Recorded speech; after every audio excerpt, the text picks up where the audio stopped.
गव्हाचं पीठ आणि बटाट्यापासून अतिशय भन्नाट असा पदार्थ करणार आहोत. यापूर्वी तुम्ही हा पदार्थ कधीच केला नसेल, खाल्ला नसेल, पण जर एकदा केला ना तर नक्कीच आठवड्यातून 2 ते 3 वेळा नक्कीच कराल. आणि हा पदार्थ करण्यासाठी तुमच्या घरामध्ये जे साहित्य अवेलेबल आहे ना तेच साहित्य आपल्याला इथे लागणार आहे. तर चला रेसिपीला सुरुवात करूया. आता इथे मी भांडं घेतलं आहे. त्यामध्ये 1 वाटी मोठी इतपत मी गव्हाचं पीठ घालून घेतलेलं आहे. त्यामध्ये चवीनुसार मीठ घालून घेतलेलं आहे आणि थोडेसे इथे मी काळे तीळ असतात ना ते घालून घेतलेले आहे. काळे तीळ घालणं ऑप्शनल आहे, तुमच्याकडे असतील तर घाला किंवा मग नाही घातले तरी चालेल. थोडंसं अगदी चिली फ्लेक्स घातलेलं आहे. चिली फ्लेक्स घातल्यामुळे काही अशी चव तर बदलत नाही, पण दिसायला छान दिसतं, त्यामुळे इथे मी चिली फ्लेक्सचा वापर केलेला आहे. आता बघा, पाणी टाकून आपल्याला हे छान असं मळून घ्यायचं आहे. अगदी ज्या पद्धतीने तुम्ही गव्हाचं पीठ मळता म्हणजे चपातीसाठी जे पीठ मळता ना, अगदी त्याच पद्धतीने आपल्याला हे पीठ मळून घ्यायचं आहे. फक्त पाणी टाकताना थोडं थोडं करून पाणी टाका आणि अगदी व्यवस्थित असं हे मळून घ्या. तर इथे पाहू शकता अगदी व्यवस्थित असा हा गोळा मी मळून घेणार आहे. आपलं पीठ व्यवस्थित असं मळून झालेलं आहे. अगदी घट्टसर असं पीठ मळलेलं आहे. जास्त सुद्धा पातळ वगैरे पीठ आपल्याला हे मळायचं नाहीये. आता इथे पिठाला वरनं थोडंसं अगदी तेल लावून घेतलं आहे आणि छान असं पुन्हा हाताने मिक्स करून घेतलेलं आहे, म्हणजे मळून घेतलेलं आहे. आता हे पीठ आपल्याला थोड्या वेळासाठी साईडला ठेवून द्यायचं आहे, झाकून ठेवून, आणि तोपर्यंत जी आपली पुढची तयारी आहे ना ती करून घेऊया.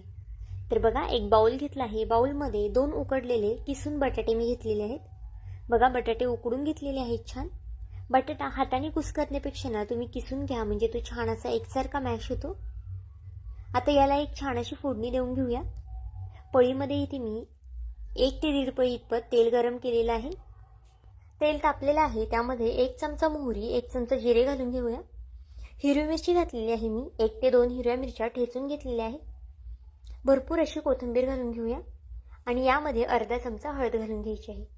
आता हिरव्या मिरचीचं प्रमाण तुम्ही तुमच्या आवडीनुसार कमी जास्त करू शकता, पण जर तुम्हाला यामध्ये हिरवी मिरची वापरायची नसेल तर तुम्ही त्याऐवजी लाल तिखटाचा वापर सुद्धा करू शकता, किंवा मग हा पदार्थ जर तुम्ही लहान मुलांसाठी करत असाल ना तर लाल तिखट नाही घातलं तरी चालणार आहे. तर बघा, फोडणी आपली छान अशी खमंग झालेली आहे. आता यावरती ही फोडणी वतून घ्यायची आहे. फोडणी वतल्यानंतर ना आपल्याला छान असं हे मिक्स करून घ्यायचं आहे. तुम्ही हाताने सुद्धा मिक्स करू शकता किंवा मग अशा पद्धतीने चमच्याने सुद्धा छान मिक्स करू शकता. तर इथे पाहू शकता छान असं मिक्स करून घेते. आता यामध्ये आपला एक सिक्रेट जिन्नस घालूया. या जिन्नसमुळे या पदार्थाला अजून छान अशी टेस्ट येते. आता इथे मी बघा अर्धा चमच्याला सुद्धा कमी काळी मिरी पावडर घातलेली आहे. काळी मिरी घातल्यामुळे ह्याची चव जी आहे ना ती अगदी बदलते आणि खायला अगदी टेस्टी लागतात. भरपूर अशी कोथिंबीर घालून घेतलेली आहे आणि पुन्हा आपल्याला हे छान असे मिक्स करून घ्यायचं आहे. चवीनुसार इथे मी मीठसुद्धा घालून घेतलेलं आहे. मीठ अगदी इथे लक्षपूर्वक घाला, कारण की आपण जे पीठ मळलं होतं ना त्यामध्ये सुद्धा मीठ घातलं होतं, त्यामुळे मीठ घालताना अगदी लक्षपूर्वक इथे मीठ घालून घ्या. व्हिडिओ इथपर्यंत पाहिलाच आहे आणि थोडा जरी आवडला असेल ना तर नक्कीच व्हिडिओला एक लाईक आणि एक सबस्क्राईब करून घ्या. आणि माझा हा व्हिडिओ तुम्ही कुठून पाहत आहात ना हे सुद्धा मला कमेंट करून सांगायला विसरू नका. तर बघा, आपलं जे बटाट्याचं स्टफिंग आहे ना ते आपण एका साईडला ठेवून घेतलेलं आहे. आता जे आपण पीठ मळून घेतलं होतं ना त्याच्यातून एक छोटासा उंडा घेतला आहे मी आणि त्याची आपल्याला इथे ही चपाती लाटून घ्यायची आहे. अगदी थोडंसं इथे पीठ लावायचं आहे चपाती लाटताना आणि छान पातळ अशी आपल्याला याची चपाती लाटून घ्यायची आहे. बघा, तुम्ही मोठीसुद्धा लाटू शकता, पण इथे आपल्याला जे गोल करायचे आहेत ना ते अगदी लहान लहान करायचे आहेत, जे बाईट्स करायचे आहेत ते, त्यामुळे इथे मी छोटी चपाती लाटून घेते. तर बघा, आपण इथे जे पांढरे तीळ आणि चिली फ्लेक्स घातले होते ना त्यामुळे दिसायला सुद्धा छान दिसते ही चपाती. मुलांना सुद्धा जर तुम्हाला चपाती वगैरे कधी बनवायची असेल तर तुम्ही या पद्धतीने सुद्धा चपाती बनवू शकता त्यांना, कारण की मुलांना कधीतरी असं वेगळं काही खायला मिळालं ना तर ते सुद्धा नक्कीच आवडीने खातील. तुम्ही हा पदार्थ ना पाहुणेरावळे आल्यावर करू शकता, किंवा मग मध्ये आधे जर नाश्त्यामध्ये जर तुम्हाला हा पदार्थ करायचा असेल तर त्यावेळेस सुद्धा नक्कीच बनवू शकता, कारण की नेहमीचे पोहे उपमा खाऊन तर सगळेच जण कंटाळतात, किंवा मग नेहमी पाहुणे आले तर नक्की काय बनवायचं नाश्त्याला सुचत नाही. तर नक्कीच हा पदार्थ तुम्ही बनवू शकता आणि ते सुद्धा तुमचे खूप जास्त कौतुक केल्याशिवाय राहणार नाही, कारण की चवीला अगदी अप्रतिम लागतो आणि दिसायला सुद्धा अगदी सुंदर दिसतो. आता बघा, जी भाजी टाकून घ्यायची आहे आपण याच्यावरती, जे आपण बटाट्याचे स्टफिंग करून घेतलं होतं ना ते या पोळीवरती टाकून घ्यायचं आहे आणि अगदी या पद्धतीने हाताने आपल्याला हे सगळीकडून लावून घ्यायचं आहे. अगदी एकसारखा असा बटाटा आपल्याला सगळीकडे पसरवायचा आहे बघा. तुम्ही हाताने पसरू शकता किंवा मग चमच्याच्या साह्याने सुद्धा अगदी सहज पसरवता येतं बघा. कडापर्यंत इथे मी जी बटाट्याची भाजी आहे ना ती पसरून घेतलेली आहे. आता व्हिडिओत दाखवते ना अगदी त्या पद्धतीने तुम्हाला हे फोल्ड करून घ्यायचं आहे. रेसिपी करायला थोडासा वेळ लागतो, पण अगदी खायला म्हणाल तर अप्रतिम लागते आणि अगदी कमीत कमी साहित्यामध्ये तयार होणारी आहे. फक्त तुम्हाला कणिक मळायचं आहे आणि जे बटाट्याचं स्टफिंग सांगितलं आहे ना ते बनवून घ्यायचं आहे, की तुमची ही रेसिपी नंतरनं अगदी पटकनी तयार होणार आहे.